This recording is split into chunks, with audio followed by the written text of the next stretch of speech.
Rumcasters, and welcome to another installment of the Rumcast podcast, the podcast that talks all things rum-related with the people who love and shape it. My name is John Gulla, and hosting here with me is none other than Will Hookinga. And on today's program, we have a feature interview with Nicolas Palazzi, the founder of PM Spirits, who import a couple rums that will be very familiar to many of our listeners, Alambique Serrano and Père Labat, while also distributing some other well-known rum brands in New York. But before we dive into that, Will, I'm dying to tell you about a recent experience I had with a sample that I think you also had received.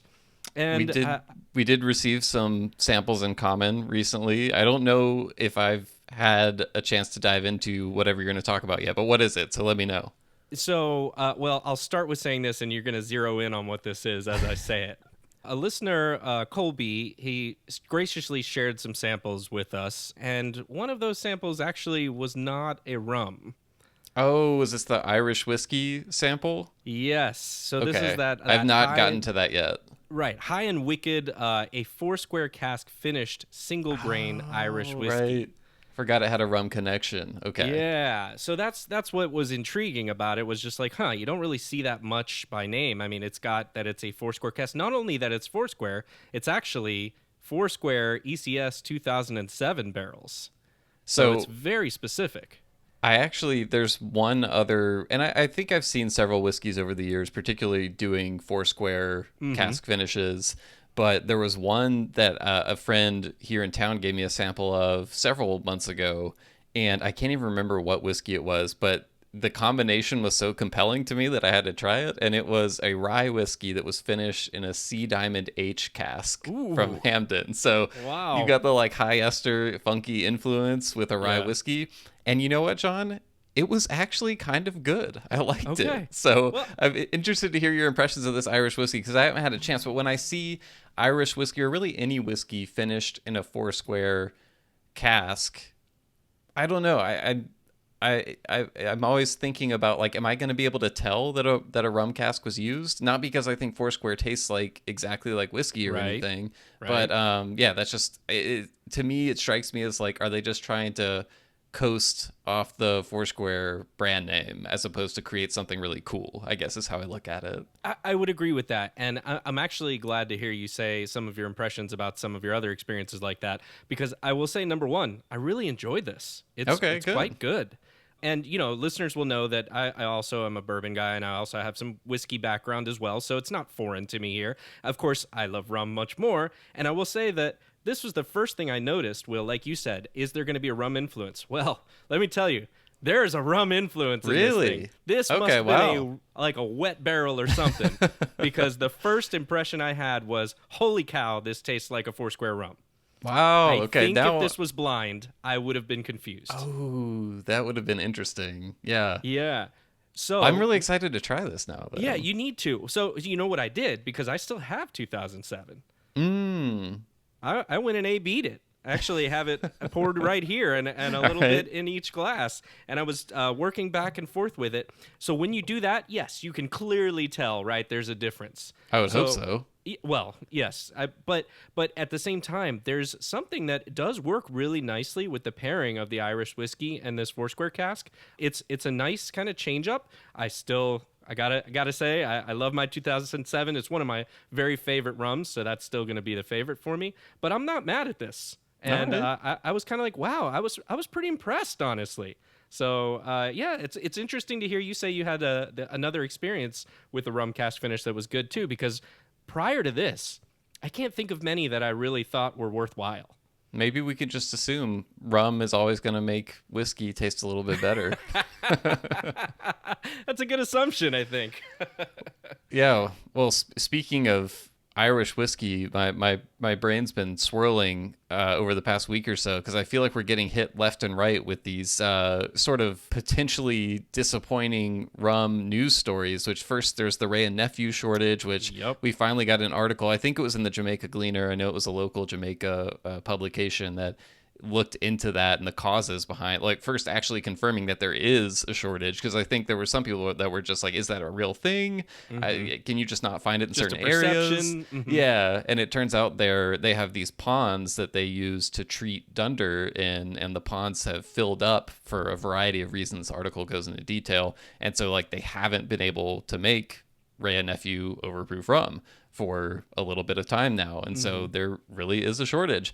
But also the reason I brought up our Irish whiskey was one of the few other Irish whiskeys that I have any experience with is from the Waterford distillery, which is owned by or was started by, I don't know what the ownership structure is like, but it was started by Mark Rainier, who started the Renegade Rum Distillery in Grenada. And that's the other story that the rum nerd ecosystem has been buzzing with, because there was a couple of Grenada publications that published a story about Cane Co., which was the separate company started to, grow and harvest the sugarcane that supplies Renegade Rum.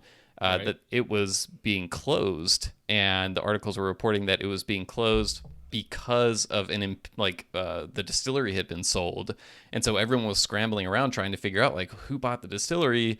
And I think like there's been, we heard from some of Renegade's representation that like the reporting wasn't 100% accurate, but reading the tea leaves to me, and you and I talked about this, it sounds like probably the distillery has been sold, but we don't know to who, and maybe it's not complete yet. And this is all like pure speculation territory at this point, but just those stories back to back for me, because I think, regardless of what you thought about Renegade's rum or certain other aspects of the distillery, I think every rum enthusiast could kind of look at what they were doing with the commitment to like hyper terroir driven cane, and like being able to tell the scale of it and everything. It was such an ambitious project that you're kind of wanting it to work out, right? So I don't know what direction it's going in, but hearing that the cane supplier has been sold and like possibly the distillery has been sold, it's like, oh man, where is this going? So I don't know. It's I didn't mean to even get into this, but the Irish whiskey just connected the dots, and I was like, sometimes these things come in threes, so I hope there's not something else on the horizon. Let's cross our fingers, John. Change the subject, maybe. Let's get out of that right now and start talking about the interviews. Yeah, no, this was a super fun conversation, and I note this at the beginning of the interview, but it came together in one of my favorite ways, which was when we had Jason Cox from Alambique Serrano, who PM Spirits imports. He was like, you guys should talk to Nicholas, who is the founder of PM Spirits. And you and I were both aware of PM Spirits. I think many rum enthusiasts have heard the name or kind of seen stuff before. And part of the reason for that is because in addition to importing and distributing, they've done a number of collaborative bottlings over the years with some of the brands or producers that they have relationships with. Like, I think it was last year they did a 5-year DOK release, and it was it had like the alligators on the label. It was kind of a cool package put together, and that was a really sought after release here in the US. And they've done some limited transcontinental rum line bottlings, which is another one of the brands that they distribute in New York. And then something that caught my eye recently is they have a collaboration with Habitation Velier coming out in the New York and DC areas, because it's also in collaboration with a DC area distributor, I believe, as well. Right. Prestige Ledroit, I think is the name for it. Nicholas talks about it in the interview, but it's a blend of 3 Hampden marks, LFCH, LRock, and DOK. They all traveled down to Jamaica. They came up with this blend at Hampton. And so we kind of got that full story as well. Like what's it like to go to Hampton and like come up with a blend on the fly? That sounds amazing. And that release sounds super good. We might have to find someone to help us out there in the New York or DC area to secure some bottles. But anyway, it was a really interesting conversation, not only talking about Père Labat and like how that came together, Alambique Serrano, and how that's come together, and like what are the challenges of trying to get a cool Mexican rum brand out there, and like what does the future of that category look like, and then also talking about Hampden and everything. But we kind of looked at the business side of rum from a perspective we don't often get, because PM Spirits it's not 100% unique, but you don't always find a company that is both an importer and a distributor, and certainly not one that is like their kind of tagline on their website is provider of geeky spirits. And so like they're hyper focused on the types of stuff that we love to geek out about on this podcast. And so we got to see the industry from a variety of different angles.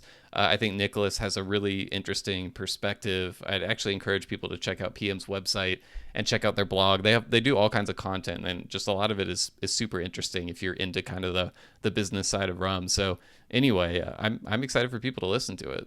Yeah, Nicolas is a straight shooter, and he really tells it like it is, which is always good. It's always makes for a great interview when you have somebody who doesn't give a crap about how they're going to come across, and they're just going to say what they believe. So yeah, Nicolas certainly is that guy and that person. So why don't we just take a quick break, and then we'll get right over to the interview. Let's do it. All right, we're here with Nicolas Palazzi, the founder of PM Spirits. And Nicolas, I wanted to tell you that this interview actually came together in my favorite way for an interview to come together, which was when another guest of the show, during the course of our interview, someone else's name comes up and they go, "Oh, you guys have to talk about this person or talk to this person." And that came up when we talked to Jason Cox from Alambique Serrano, which is a lovely Mexican rum brand that PM imports. And Jason said something really interesting about you when your name came up, which he said, I'm kind of paraphrasing here, but he essentially said that when you state an opinion you have, you deliver it in a way that makes the other person hearing it go, "Of course, yes, this is absolutely true and a fact, and I agree with it." And so I wanted to ask you, is this an ability that you're conscious of? Is it something that you're capable of doing with lots of people, or is it just a unique power that you hold over Jason? Wow. Okay. So pressure is on, because now whatever I say is going to be measured against what you just said, and I'm pretty sure I'm going to lose. I have no idea, dude. I'm trying to think about stuff and state what I think. I don't think I hold any truth or anything. You guys will tell me at the end of this, discussion, if you think that's true. Unsure. It hasn't come up. I honestly don't have an opinion, but I'm not working on this. It's not a skill that I'm like practicing in the morning. I was gonna say, you're not taking online rhetorical classes or anything. No, I haven't, but I'm gonna look into it now. You're not a hypnotist or anything like that. I'm gonna start a cult. I'm gonna start a. No, I do think it's interesting though, because just in preparing for this interview, I was reading, you've published a lot of thoughts on your blog on PM Spirits. That's really interesting. And in your background, you've told a story before about how in your family growing up, I forget who it was in your family, but they told you there's kind of two types of people: there's engineers and salespeople. And I know you started out as an engineer, and now you kind of ended up being a salesperson, which when your family told you that, the kind of unspoken thing was, and it's way better to be an engineer than a salesperson. But or maybe it wasn't so unspoken actually. But anyway, I wanted to get into, so you were originally an engineer, decided it wasn't for you, and then got into spirits. But what I was interested in was the first idea you had just like, okay, I'll import spirits, like that's how I'll get into the business? Or did you, because there's so many things you can do within the industry, were there other aspects of it that you explored first, or did you know right away, like, I want to bring really cool shit into the United States? No, I wish I could tell you that I had the plan and that just seemed clear and stuff, but it really wasn't. Like what was clear is that I really wasn't meant for the engineering thing. And then it took me about, I don't know, like a solid 2 years to kind of figure out what I could be doing that wasn't that. I went through like different ideas, which thank God didn't materialize, because like looking back, they were dumb. What was one of those thank God I didn't do it ideas? Well, I've always been into when I was younger, I should say. I was into like martial arts and like self-defense type stuff. Okay. And I had been doing some Thai boxing and stumbled upon something that was very different called Krav Maga. Oh, And I right, yeah. really, really like that. And for a hot second, I was like, I'm gonna go to Israel. I'm gonna get certified in that thing because it comes from there, and then I'm gonna open up like I'm gonna be a I'm gonna open up a school or something. Yeah. And that was Oh, just wow. but it was just in my head, like looking at the things I really wanted to do, something that I was passionate about, and that was one of the things.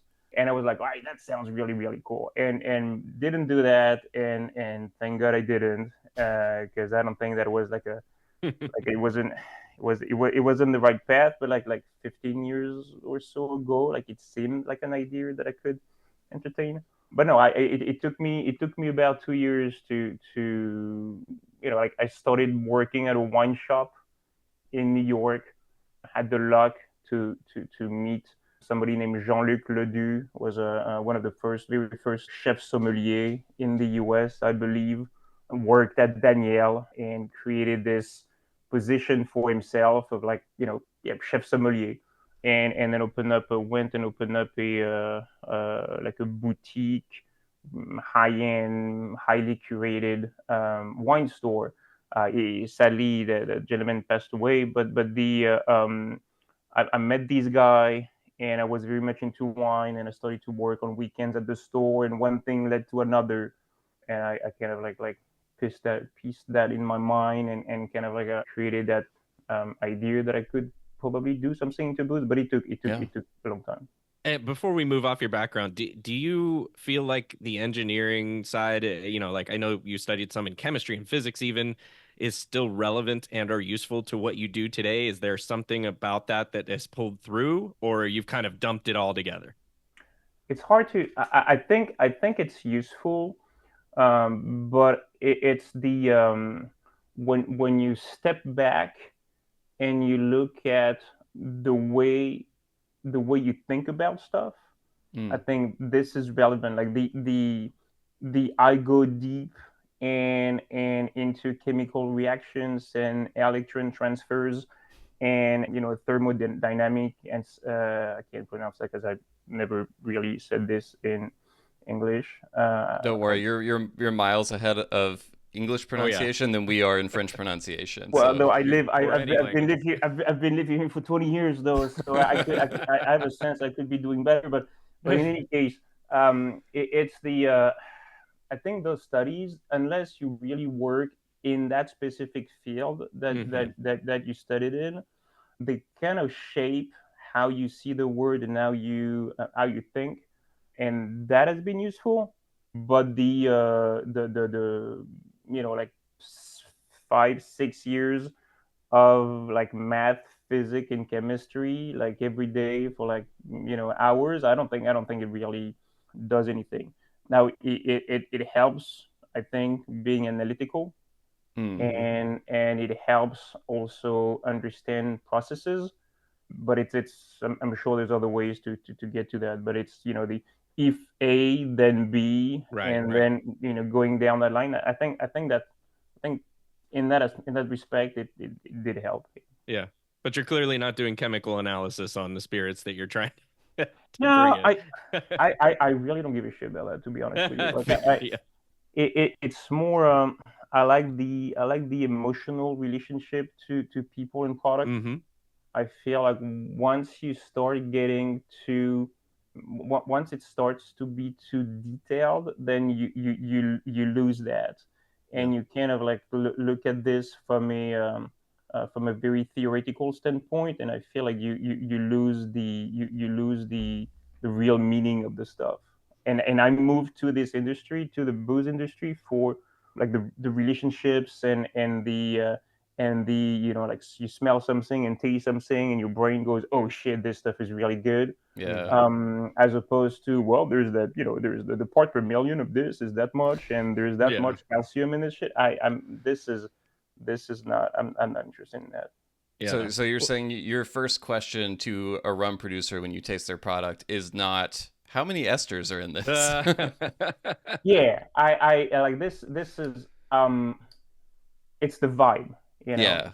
it's you I want to be wowed by the place, by the person. I want to be in the conversation and forget that we've been in that conversation for like 30 minutes, an hour, 2 hours. Like I want to be I'm I'm I'm interested in being kind of blown away emotionally, I guess. Yeah. Yeah. And then I mean, then we'll talk about some we'll get into some details and whatnot. But this is not the primary reason that interests me in those products of people. Yeah. And speaking of the vibe and the emotion behind it, I couldn't help but notice that underneath your coat of arms or the logo on PM Spirits on the site, you have the motto. I guess I would say it's a motto: provider of geeky spirits. So, how do you define what a geeky spirit is, and what does that mean to you? It's it's a spirit that is hard to sell. It's a spirit that Okay. that You're on hard mode then. Okay.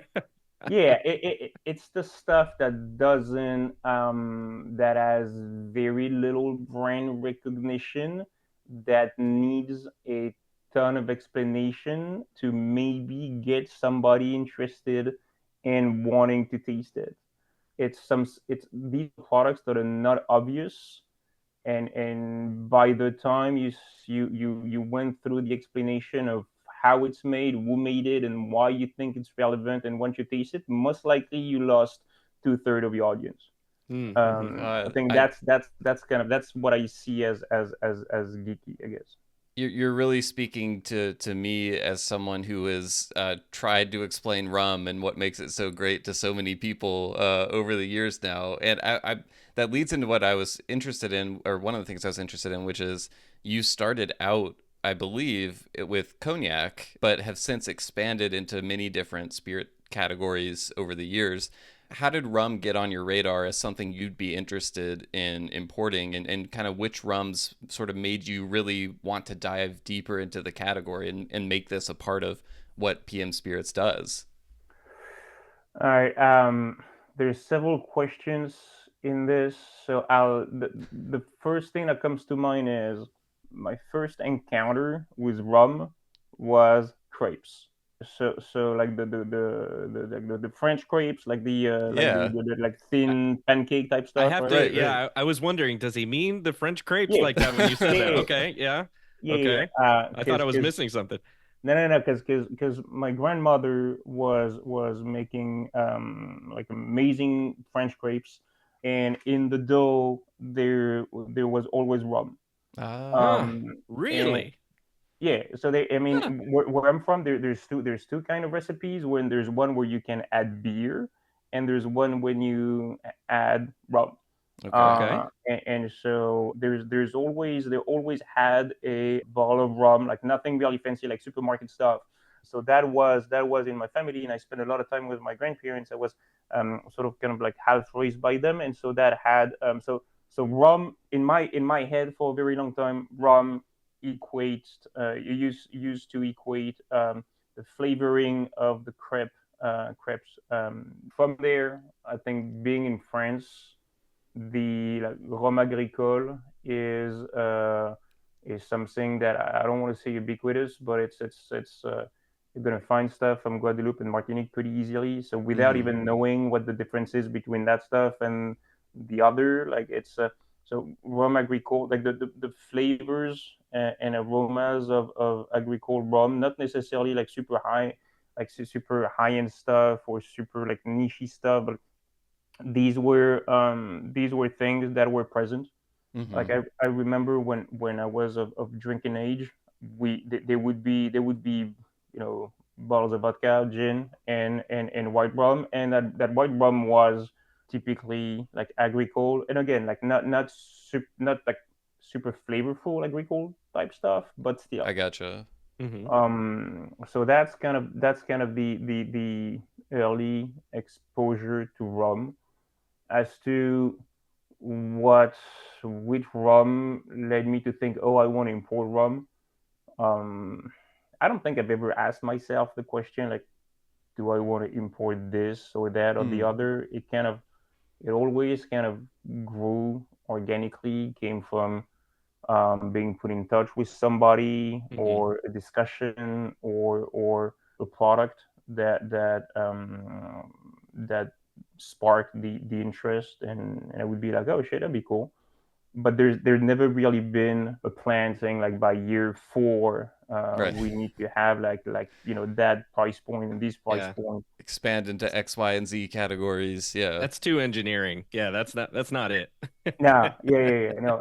It's really so the now to if I remember correctly, there was one part of your question that was still like maybe the rum that sparked the real interest, and that was when I was in New York. Probably it might not be super accurate, but I would say like oh 06, oh 07. And I think that at this point, JM had a 97 on the market. Rum JM at a 1997 bottling on the market, which I happened to purchase, and that shit was really really good. Yeah. Like from the 97, I remember looking for 94s and 95s, and these were rums where I my mind was paying more attention to what I was drinking, Yeah. and these I remember them as being like impressive. What was the first rum brand that PM started bringing in? That was that's the Père Labat, Okay. the Père Labat stuff from Marie-Galante. So that this is it's pretty recent. It's 2020. Okay. Wow. I didn't realize it Hmm. was that recent. Now we dabbled into single cask Okay. rums with some friends of mine in Spain in the Jerez area. The Navazos Yeah, Equipo stuff. de Vasos. I remember Um, seeing those. Yeah. so these were, can't remember when we did the first cast, but it might have been 6, 7, 8 years ago, something like that. But these were more like it wasn't like importing a brand and trying to build that brand and Yeah. create awareness. Like it was more like a cool independent bottler type project that we had, that initially had started around single cast Spanish brandy, and then as something came up, we were like, oh shit, that rum is really good. Like, how can we buy that cask? Yeah, all right, we should. But it wasn't. There was no bigger thinking. So I would say like the first foray into rum was Père Labat, Mary Gallant. What Yeah. what what is the balance between and I think I was reading something that you wrote yesterday of that you and correct me if I'm wrong because I may be misremembering, but I feel like you said you were more focused now on kind of growing the existing brands, partners that you're bringing in, as opposed to constantly searching out, going on epic journeys to discover new unknown producers. But I imagine there's still a balance between you may have your eye open, your ears open for if something interesting is coming along. So how much are you looking around for other stuff to add versus just really focusing on what you guys have? Because you're working with quite a few Yeah. producers at this point. I think it's a very good question. I don't have a real answer. Like I'll give you some answers, but I don't have that like I don't have it There's figured no out. equation for it. Now Yeah. it's I think we have as an importer and as a New York wholesaler, we owe to the people who trust us with their products to do the best we can to tell their stories, taste people on the stuff, and grow awareness and grow sales. and I know for a fact that the industry tends to be about adding new stuff because it's easier to sell the newer, shinier Right. thing. Therefore, everybody tends to grow by adding new brands, new suppliers, new products. And so the book grows, and your sales, hopefully, go along. At the same time, it's impossible to sell well and tell the story of like 100 tequilas, Yeah. because you're just gonna tell the story of the last like three that you wrote, but the first five that got you started like 9 years ago, like no one is showing the product anymore, and I don't want to be doing that. Obviously, like everybody else, I like the new stuff, and Yeah. and and there's cool people doing some cool things in places that I've never been to, never heard about. There are products that I hear about. I get a sample, or I meet somebody, and you're like, and your mind races because it's really fucking interesting. Yeah. So there's initially for the past for the first like 6-8 years, I was just going for it. And now that the company is a little bigger, like we're not big by any means, but like we're like a small medium sized Mm. importer at this point. I'm trying to tame that enthusiasm, and I have in my head some like a list of things, people, product that I would like to work with, and I know I won't or I can't, so it wouldn't be fair to the people we're currently working with. So it's I might drink the stuff, I might drink the samples, but we're not gonna get into it from a business standpoint. So it's a hard balance between the emotional aspect of the business of the line of work and the reality of the business if you want to try to do the best job you can. Yeah. Yeah. And I think talking about that balance a little bit also, Will and I both love Père Labat. And we mentioned it already that that's one of our favorites, especially that Père Labat 59, man. Yeah. That's so I wanted to talk about we love the new stuff too, but then there's these things like the Père Labat 59, which I will always have a bottle of that in my bar if I can help it for all time. So it's kind of like the opposite direction, right? It's like when you find that once in a while, you find something that is so good that you want to keep it. And so I wanted to ask a little bit more about Père Labat and what you're doing with them. And to start with, like, how did that all come together to begin with? Like a lot of the other people who we work with, it's somebody reached out saying there's this person who's doing this cool thing, is interested in finding the right partner for the U.S. market. Now, it sounds like there's nothing remarkable to this, but in fact, when you do something for 10 plus years, and you have a pretty strict vision of what you want to be doing, Mm. and you don't deviate from that path, and that path is pretty narrow, and things that you are associated with, or import or wholesale, like they're not um, extremely easy to sell. As you keep going in that direction, you end up having around you people who know that you're specialized. So these are like-minded individuals, and so they will point you in directions that oftentimes make sense. And so I was introduced to Jean-Cédric Brault, who owns the distillery Poisson that Mm-hmm. makes Mm-hmm, mm-hmm. Père Labat, by my friend Florent, who's a wine and spirits wholesaler, and got to meet Jean-Cédric. Started to talk about who he was, what he's done, why he acquired the distillery, the vision he had for the products. I went there. I saw that like rusty shack, out of which some pretty outstanding agricole bomb was being made, and I was like, shit, this stuff is really really cool. Like it's hard to go to Marie-Galante and not be floored. Mm, and it's hard to not smell and taste that 59 and drink a T-punch or two and be like, wow, Mm-hmm. I would like to show that to other people because I think that they will dig that Exactly. stuff. You, speaking of Marie-Galante, you wrote a post back in April kind of all about Marie-Galante, sharing some of the things from your travels there, things that make it unique. I think sometimes rum enthusiasts hear about Martinique, Guadeloupe, Marie-Galante, and they kind of lump them all together as being the same place essentially. What have you noticed during your time visiting that sets Marie-Galante apart within the category of rum agricole from that region?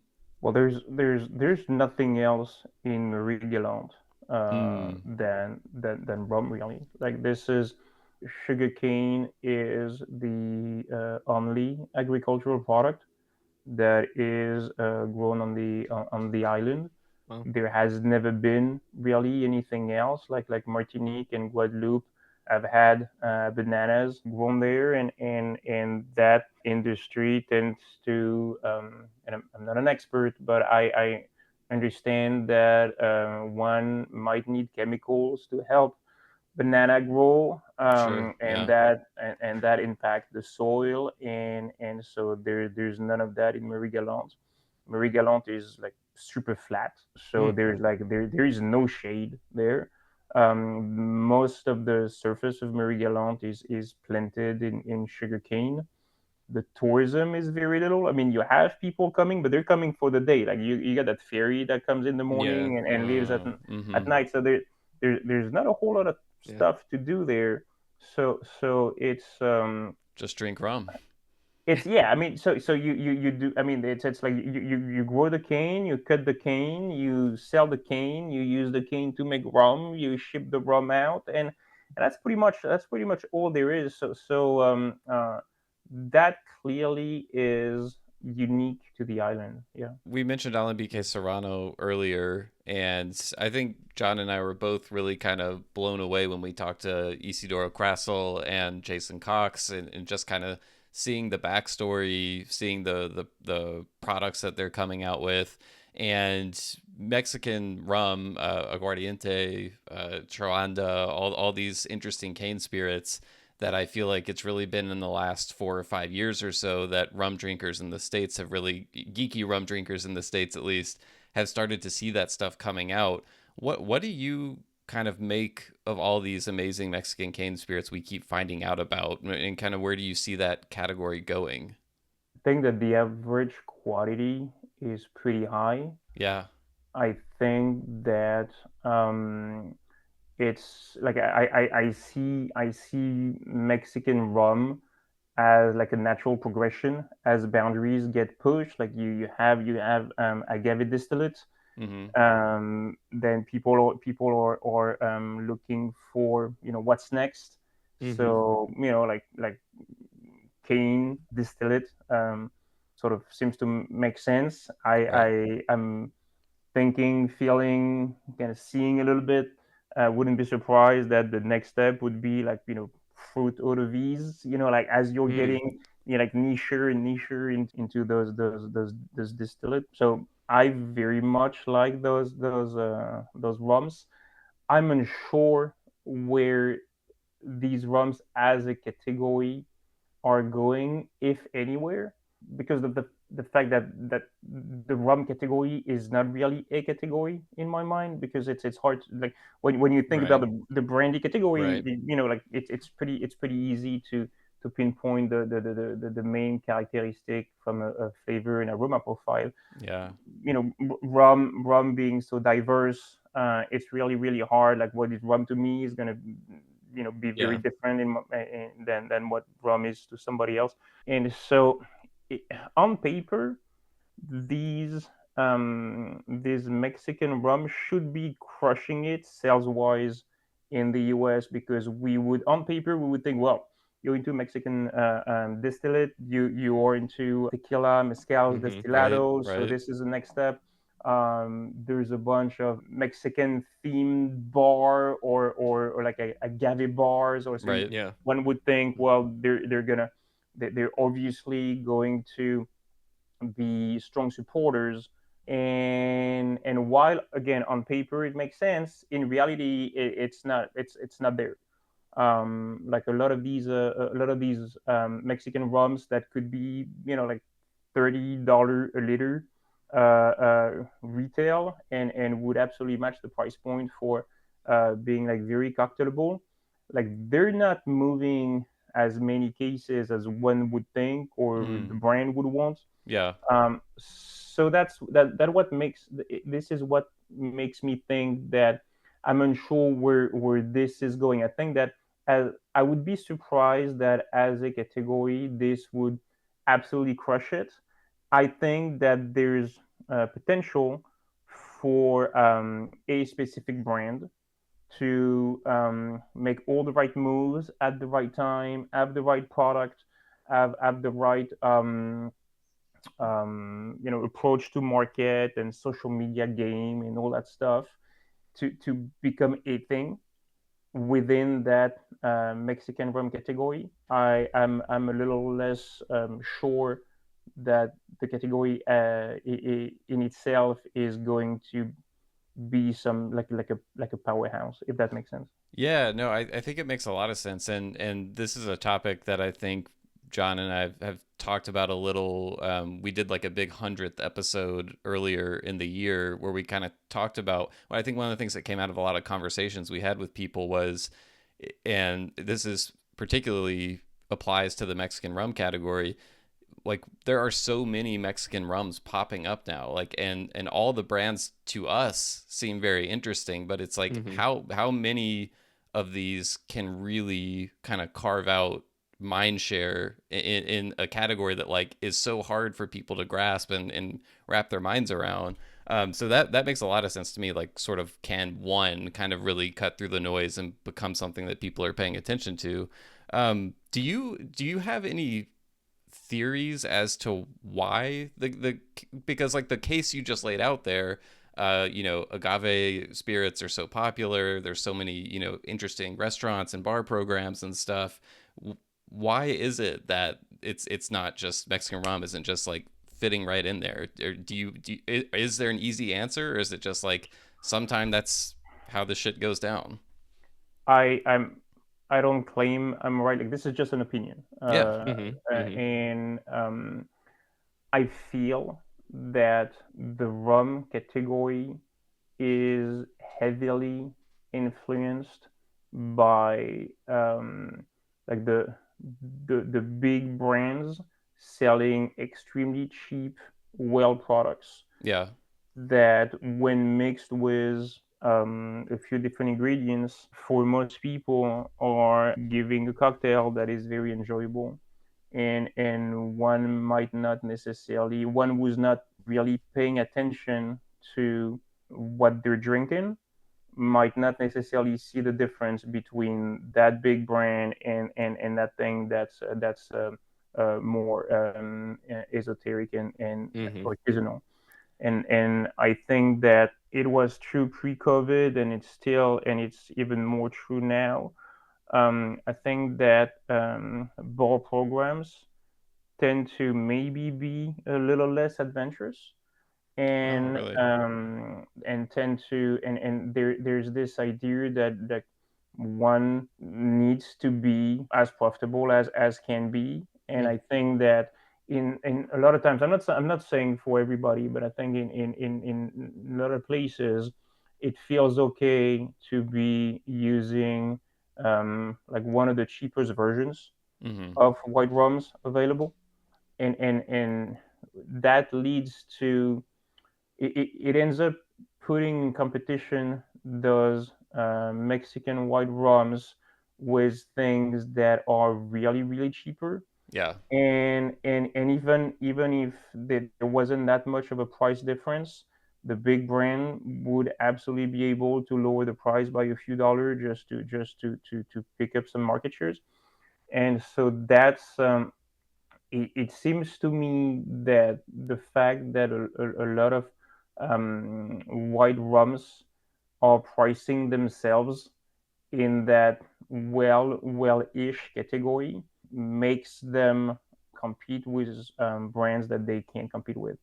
and therefore the only a few establishments are gonna play around with these products.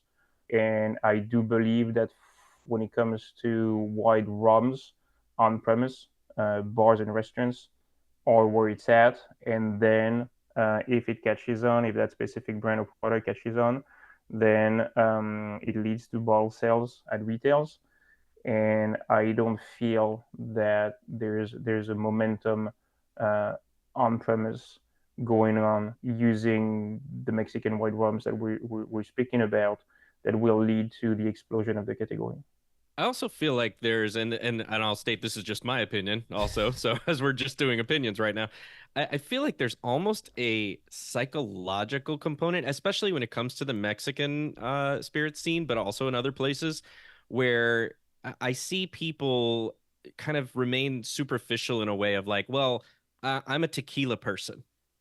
And so even though there might be these other spirit categories that have, the same or similar quality of experience, that they feel like they're stuck to that identity. It's almost tied into identity with, you see the bourbon crowd here. You see, and it's like, oh, they look at other categories like, that's not my thing. And it's a stupid kind of thing. It's a weird thing because there is so many categories of spirits that offer such great things for people. You seem like you're the opposite, Nicholas, and insofar as you have a lot of different categories that you hold in high esteem and kind of don't seem to care as much about that. But I feel like that's a part of the conversation somehow. I understand. I understand, and I think I agree to some degree. It is true that it's very reassuring for one to be able to link oneself to a few things and say like this is me, Yeah. this is me here, and this is who I am and how I define myself. And oftentimes to understand Mexican to understand rum, one needs to spend a lot of time, tries a lot of things. Like it's not easy. No.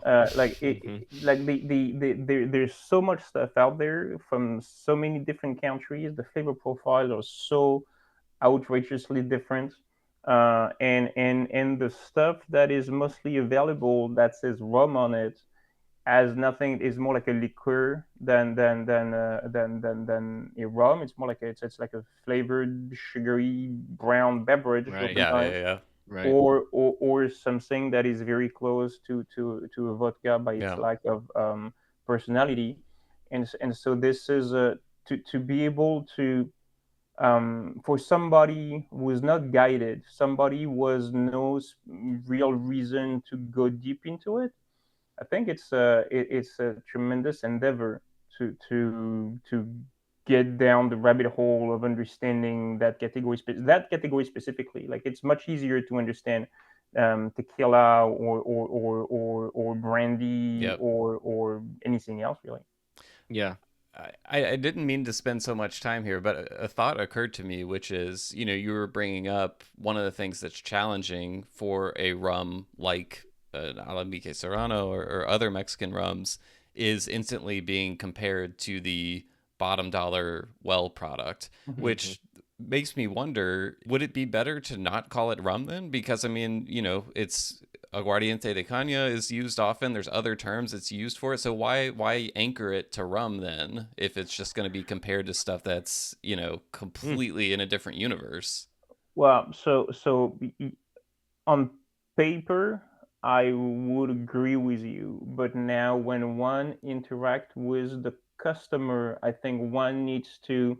It's very helpful to be able to hook the customer right away, Yeah. and using that word rum Yeah. is you will if you ask somebody, hey, I have rum, do you want to taste it?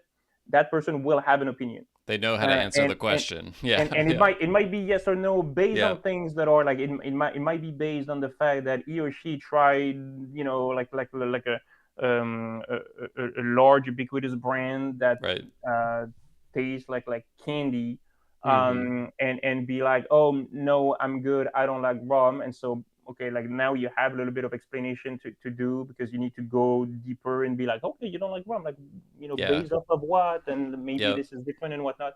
um, But I think that it's easier that way as opposed to using something that means nothing to nobody, and where you will likely have a lot less people into trying the stuff. Yeah. So that's that. Now, what I would tend to, going back to Alambique for a second, what I think that is very smart there that Jason did is that a lot of that stuff is not like replenishable. It's not something that is meant to be like, there's a lot of like small batches and single casks Yeah. and blends and stuff. And I think that it happens to be what can be done with what's in that cellar, and it is very fitting with how people are consuming things right now. Like, I think that what John was saying about the 59 Père Labat, which is, I would want, once the ball is finished, John is gonna go and get another one. But John is a nerd, Yep. and there's about like 2,000 of these people out there in the U.S. Yep. Mm-hmm. Um, Mm-hmm. Most others are going to like, they bought the 59, they liked it, but since they bought the 59, there has been in the market 80 different releases. Like, why would you go buy another bottle of that same thing? Like, you like, people now, like, the consumption is about like butterflying and going to that new thing and this new thing. Yep. So I think that Alambique is provides a lot of like different flavor profiles, and if you were quick enough and you bought that blend one, then that's great. But then you missed on blend two because it's Right. gone, and there was just that. And I think that is interesting. And again, this is not something that Jason like designed and like with in the marketing room with a bunch of people in suits like masterminded the thing. It's just, what's there, but it fits the consumption habits of right now. Yeah. And I also think that the fact that this is not like, it's not trying to position itself at around a specific price point. I think Mm. it's been done in a way where the distiller says, this is how much money I need to make to sell that stuff, to make a living and pay for this and that and make a little profit. And then and Jason takes this, and it ends up being priced however it's priced, Yeah. and it doesn't try to compete with anything. It doesn't try to compete with such and such brand, and like, where is their 3 year or their 5 year, whatever, and like, Right. oh, we should be like $1.50 below or $2, or we're $2 above. It's its own thing. It's not trying to go up against anything. It's its own unique project, and I think that by doing so, it doesn't pigeonhole itself. And I think that's these are one. I mean, and the product is very good, obviously. Plus, the Yeah. story is really cool, and the people are cool and whatnot. But it kind of like makes sense that it works as well as it is working right now. Yeah, I remember, just recalled when he was talking to us, he said that I think he was getting some feedback from you on the first blend that they put out, and he was going to put out some other blends, and he said that you told him the next two need to be completely different. Like, and obviously you knew he had a wide array of different cask types down there. It wasn't like change what you're doing and make it different. It was like, you've got all this stuff, play around with it, come up with something that's distinct from this. And I went back and went through, because I had a bottle of blend one that I bought locally, and then PM was kind enough to send out a few more samples of the other casks, and I was comparing blend one and blends 3 and 4 were the other two, the Mata Diablo and Uh-huh. Tres Maderas, and they are so wildly different. Yeah. And I think sometimes brands can go wrong in that way, because they try very hard to be different, and it's like the different thing they do, it's like they were trying too hard to be different. And I was really, John, we haven't discussed kind of we haven't compared our thoughts on those blends yet, but these are very different blends. Like Mata Mm-hmm. Diablo, it has some percentage of the blend was aged in an ex mezcal cask.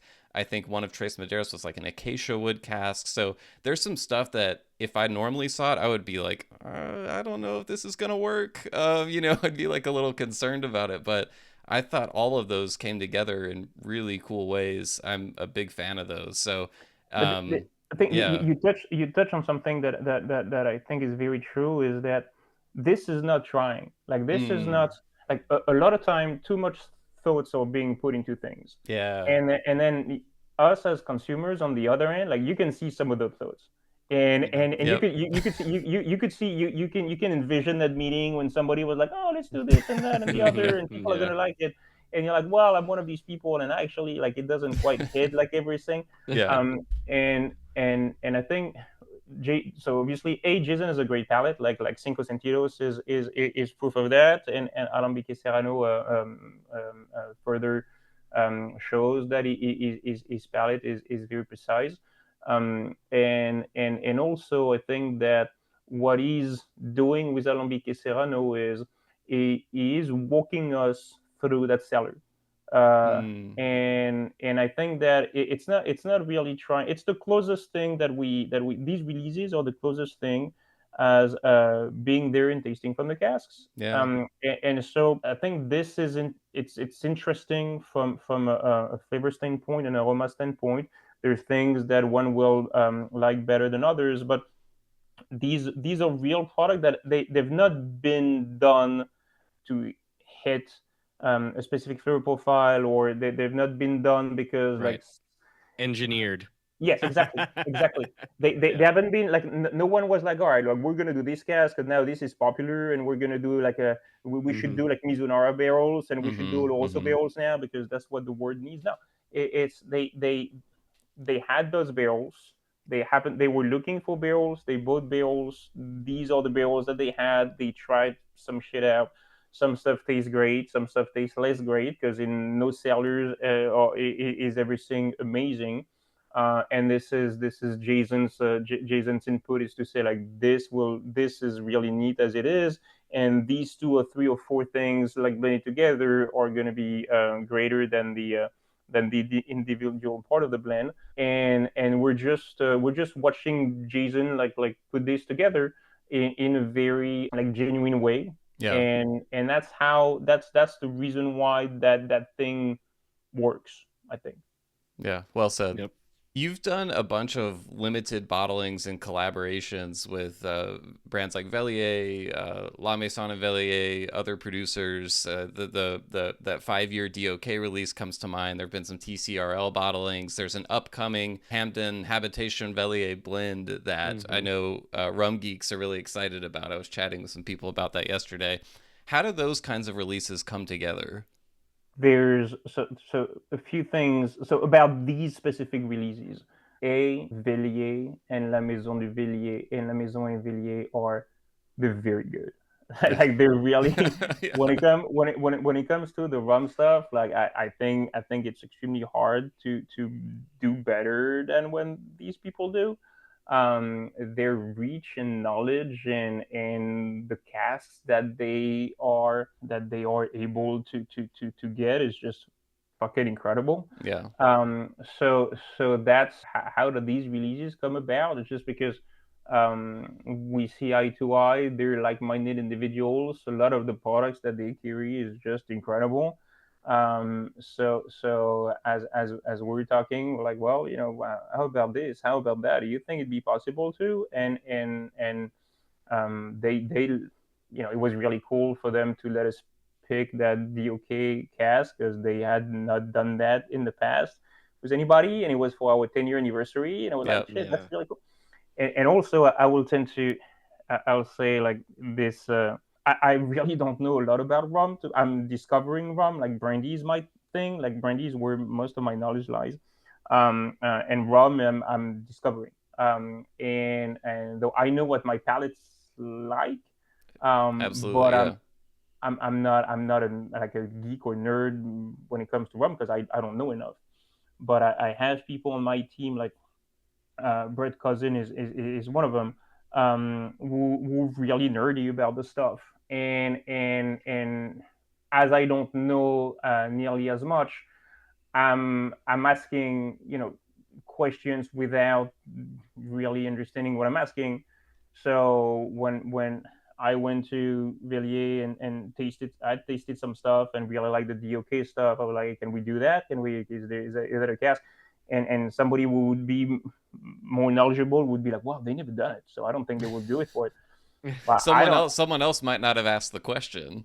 So like not too long ago, I asked somebody like somebody at La Maison Velier was very good also, and his name is Francesco, and his dude is really on point, and he's asking like, is there anything that you would want to work with and stuff like, and I was like, how about Coroni? Like, can we? Because I like Coroni, and he's answer was like, oh, that's cute. And I was like, what? I'm saying like, why is it cute? Like, is it not? And then he explains like It's easy to how, get, right? and he explains like how few casks are actually still available and stuff. And I was just coming from the place like, I fucking like Roni. Yeah. So if you're asking me, like, it'd be these would be one of the things I would be into. Now that you explain like why I can't, and why you know one would not ask that typically, knowing more about rum, like, I'm like, all right, okay, I understand.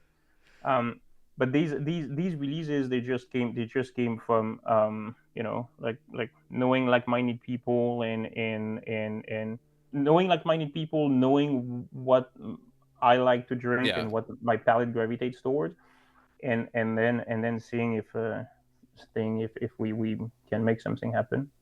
The upcoming the Habitation Velier release that I mentioned, I think it's a blend of 3 marks from like 10 casks or something like Yeah, that. Did you go to Hampton and yeah. taste that stuff? What was your trip like? What was the Hampton experience like? All right. Hampden is probably the most magical distillery that I've been to. Period. Wow. Wow. Like I was absolutely fucking floored by that visit, and and I've been a fan of Hampden. Like, I really like Hampden, Mm-hmm. and visiting this this distillery is, for like a better word, like, this distillery is alive. Like, Mm. this distillery is a thing that, even though the people there know how it works and can write down the process, if they were just building a thing next to it that was checking all the boxes of how the process works, the shit at the end would taste nothing like what Mm. Hamden tastes like. And I it's my poor command of English is like, doesn't allow me to really be as specific as I would want to. But the as you see the fermentation room, as you see the like how the stuff is being made, you realize like there's, it's gonna sound like some marketing bullshit, but there's really a part of magic there Yeah. that the estate, the distiller cannot explain, and it just is. That's the reason why I'm saying like this is like it's alive. The reason there's all those marketing bullshit stories out there is because there are maybe a few places in the world that do actually have that magic, and that's what everybody wants, right? So I think that makes sense. It's incredible. Like, walking into the distillery, you go from places that smell amazing to places that smells putrid. You see things that are just magnificent, and you want to take a picture, and you see stuff, you're like, is that even safe to look at? Yeah. and and in the end, the product is just incredible. I was absolutely stunned. Like, in my mind, um, when I'm the parallel I'm making is, I also don't know a whole lot about whiskey, but I know that Springbank in my head is Mm. a very special distillery, and it's Mm-hmm. very hard for any other distillery to come even close to that. Mm-hmm. And to me, Hamden is the Springbank of rum. So that visit was extremely impressive, and so that's that. And so yes, we went there. We went there with a couple people on my team and our partners in DC, Maryland, Delaware, Prestige Detroit, who are like very very skilled wholesalers and doing some really cool shit in those three states. And so we went there and visited and then tasted some stuff and made that blend. And I insist that this is not the reason why I think this stuff is special is because Hampden was kind enough to let us pick and blend our own stuff, as opposed to say like this is a sample of blend one, sample of blend two, blend three. Which one do you want, you wholesalers?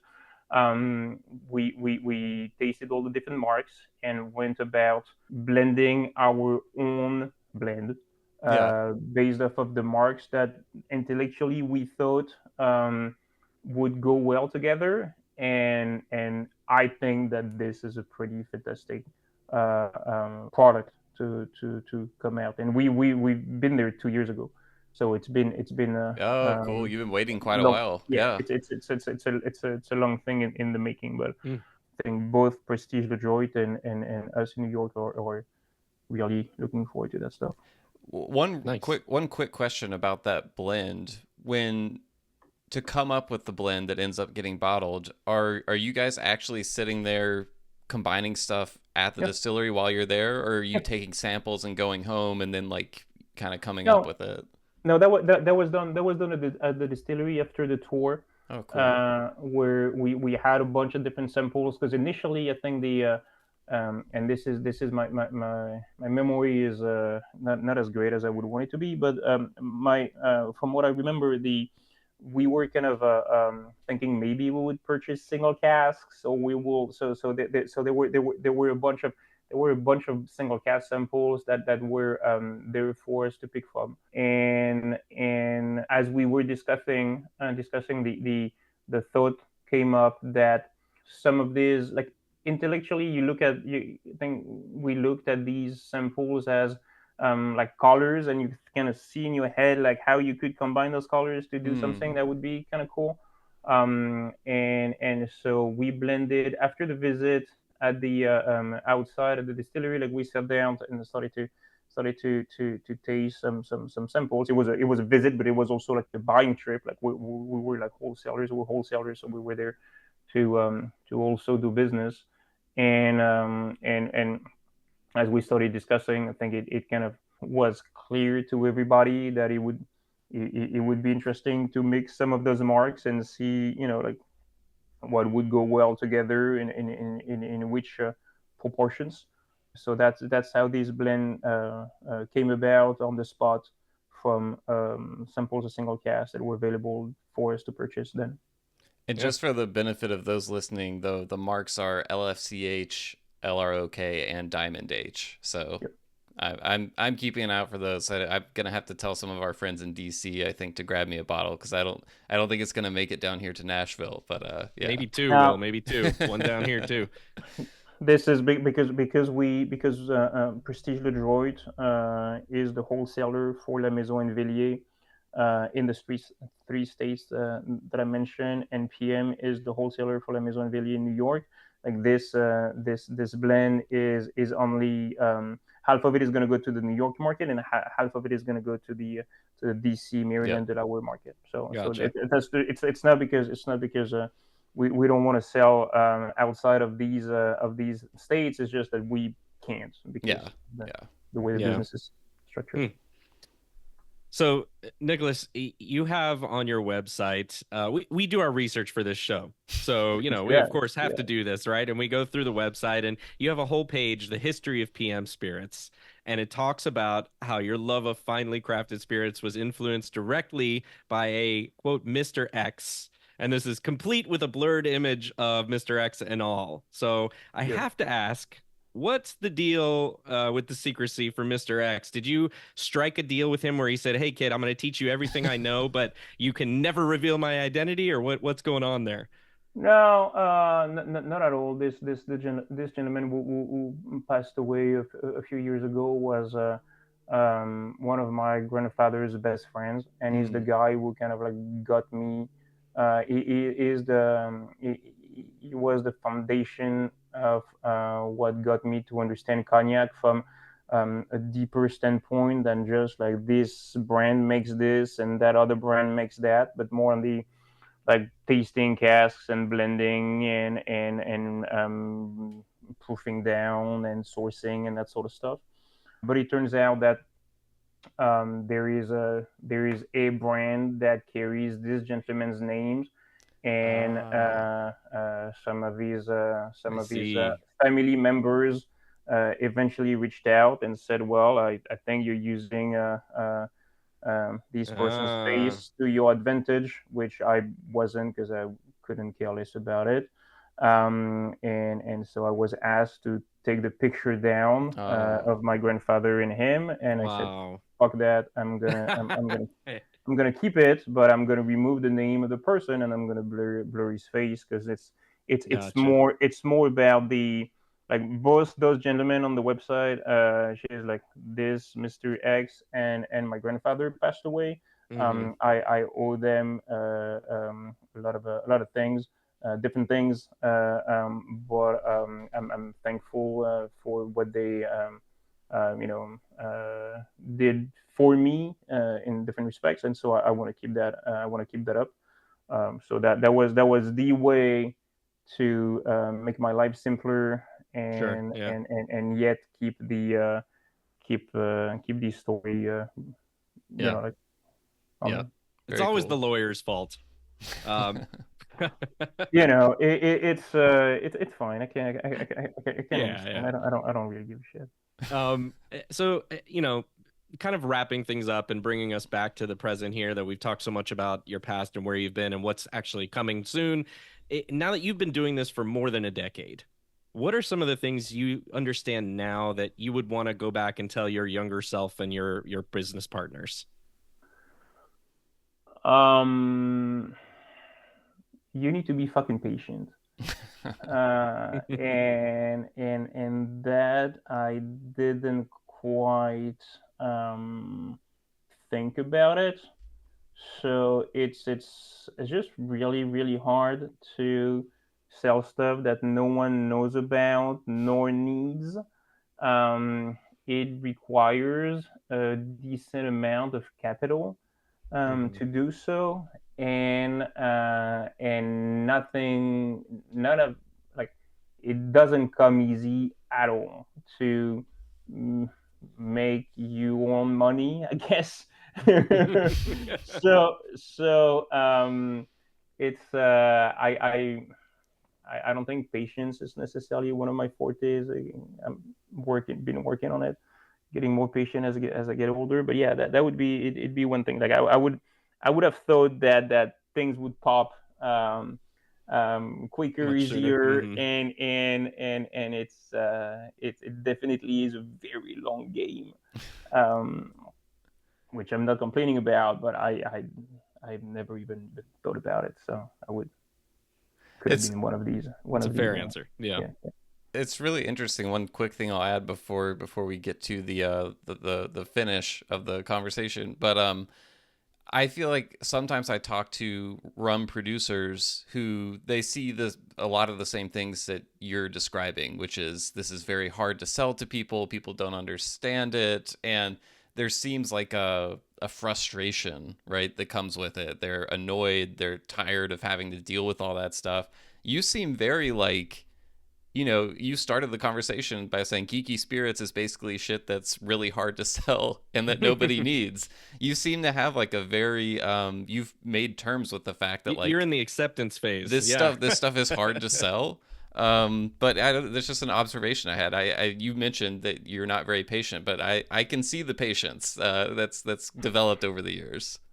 I think that it's I'll maintain that I'm not very patient, but when I set myself to do something, I'm gonna do it. Yeah. Like meaning that like the dedication and consistency, like this is something that I'm naturally very too much robotic about things. And so if I decide to do something, I'm not gonna do it once. So I'm not gonna do it just when it's sunny or when I want to do it. If I decide to do something, I'm gonna fucking do it every fucking day, and I'm not gonna stop doing it. And so that's the this has been usually beneficial. I think the adherence to, like, just keep on trying, Yeah. has been what it, again, never really planned for it, but it's a trait of character that has helped. Yeah. Well, we've covered a lot of ground. Really great getting to. I like PM Spirits is just one of those companies that I think if you're a rum fan, eventually you have some sort of awareness of, just because of all the various cool bottlings you guys are doing, the cool brands that you're bringing in. So it was cool to get kind of behind the scenes about that. But before we wrap up, we have one last thing, a tradition on the Rumcast, the rapid fire round, which is masterminded by my co-host John Gulla. So John, would you like, why are you shaking your head right now, John? Masterminded is a heavy term there. I don't know about that. Pressure is on. Let's see. I'm already terrified enough. Nicholas, you seem like such a straight shooter, and you're just, so I gotta bring it here for you. So here's what we're going to do in the rapid fire round. So we're going to put 60 seconds on the clock. Will keep time for us. And we're going to give you essentially a series of small prompts. And you're supposed to answer as quickly as possible. No right or wrong answers, but just to go through as many of these as we can in 60 seconds, or sometimes a little more. Right. It's a generous 60 seconds. Let's do it. All right. All right. Yeah. I've got 60 seconds and go. All right. Neat or on the rocks? Neat.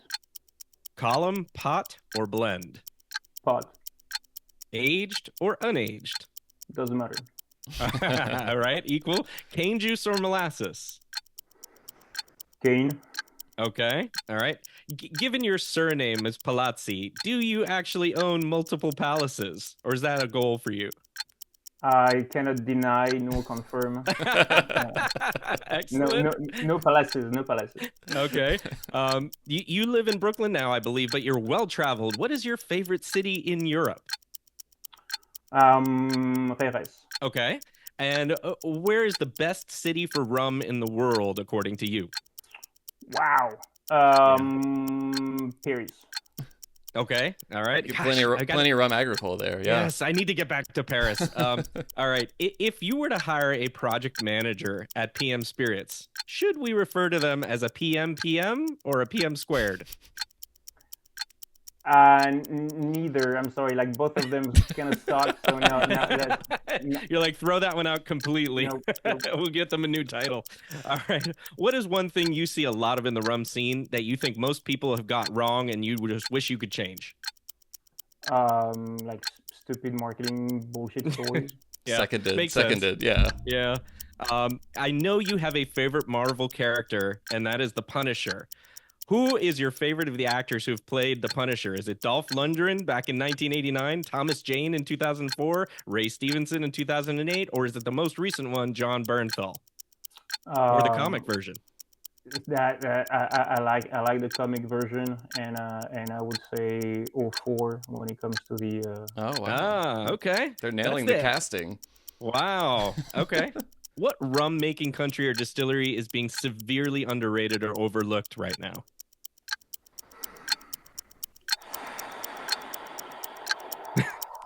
Wow. The longest exhale in rapid fire history. Yeah, I mean, there's so many of them. I'm sure. Like, I want to say, like, all of these. I don't have an answer for that, because it's all of these small islands that no one even knows how to name the stuff. Like, it's just I don't know, like, from the grog to what's done in Cape Verde and stuff like this is I don't know. There's I don't know how to answer that. Yeah, they're so overlooked that not even you know about them right now. No. And finally, your Instagram handle is Captain Cognac. We had to recognize that. Would you consider changing it to Rear Admiral Rum? Let me think about it. No. Maybe just for National Rum Day. Maybe we'll just change it that day. Let me think about it. No. That's time. All right, okay. We tried our best. But yeah, I think changing over from cognac, that's something, given your upbringing, that would be tough to do. Yeah, and Captain Cognac does have a nice ring to it, I have to say. So there's a cool story behind it. So, is there? So it's please share. It's I'm gonna try to make it 20 seconds because I want to take you guys too much fine. Time. I was working the Las Vegas market maybe like a decade ago or so. And at the end of that few days of working the market, I had dinner with that guy, Patrick Pretz, who was my wholesaler at the time. And it had been a long day. And as I get to dinner in one of those fancy restaurants, he sees me. He steps on the table, which you're not supposed to do. and there were like some buyers and people there because it was like a business dinner, and I think he had a few drinks and I had a few drinks too, as to celebrate a few like the end of that a market visit. And so he stepped on the table and raised his fist and said, "Captain Cognac!"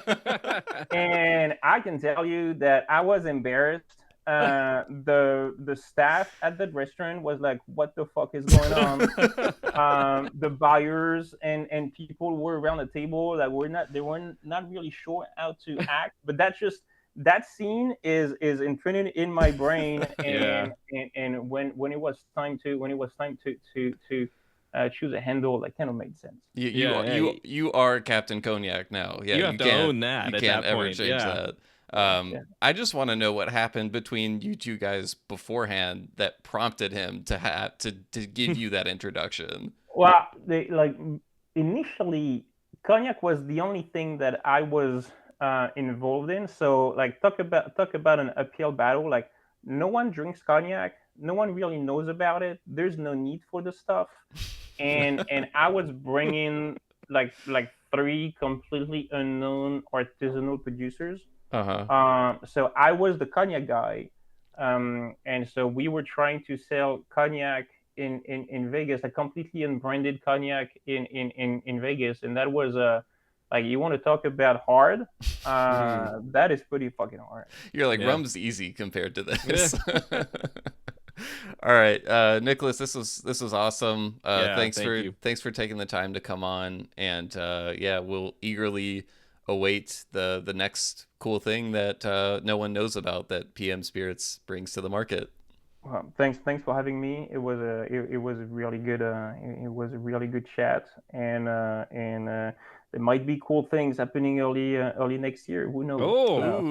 What? Do you just drop that on us and leave? Might be cool things happening. This is all I can say. Which I don't think you'll be disappointed. Okay, all right. We'll take that. We'll look forward to that. Everyone, we'll put a link up to the PM Spirits website. You can go there, check it out. Check out the blog, by the way. I meant to bring up, we just didn't get to it, but you've been doing a blog on the site for like a year, writing stuff about the industry that I feel like I don't see any other people in the business talking about in that way. I just kind of peeked my head in there yesterday. I was like, let me see if there's some interesting stuff to talk about. And I read like 15 posts. I just couldn't come back up. So it's really interesting. If you're interested in the spirits industry, go check it out. But Nicolas Palazzi, thanks for coming on the show. Really appreciate it. Thank you, guys. Very much appreciate you.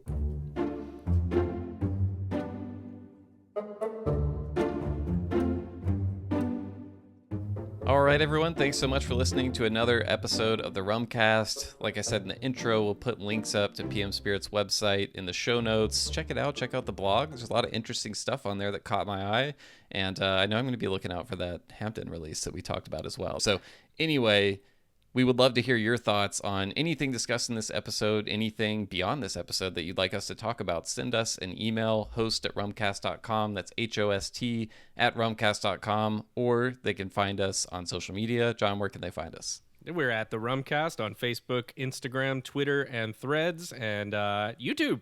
Don't forget about YouTube. Don't forget we're seeing YouTube. More and more people. I mean, not that we're compelling to look at, to be honest with you, Will, but at least, you get to see a little bit of reactions in our faces on some stuff. And so we'll keep posting content there. It seems like people are interested in that. And also, I kind of want to know about this whole rum cask finish thing. I know it's not new or anything. Yeah. But I want to hear people's opinions on that. Is that a good thing? Are there other spirit categories invading into our space by now taking these great cask finishes and trying to make it taste like rum? Or are we okay with that? I don't know. I would just love to hear people's opinions on that, and if there's other good ones out there. Yeah. So.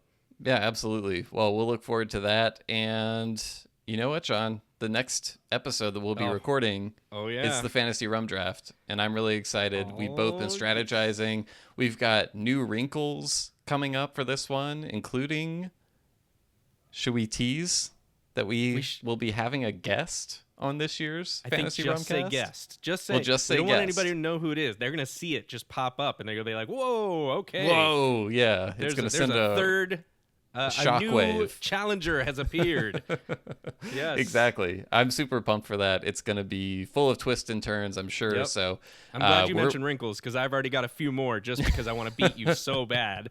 I bet. Yeah. Well, this will be me trying to defend my title for the second time in a row. So we'll see if I can pull it off. I don't know. There's going to be an extra opponent this year, so it might be tough. But stay tuned for that, and we'll be back soon. So until then, cheers, everyone. Cheers.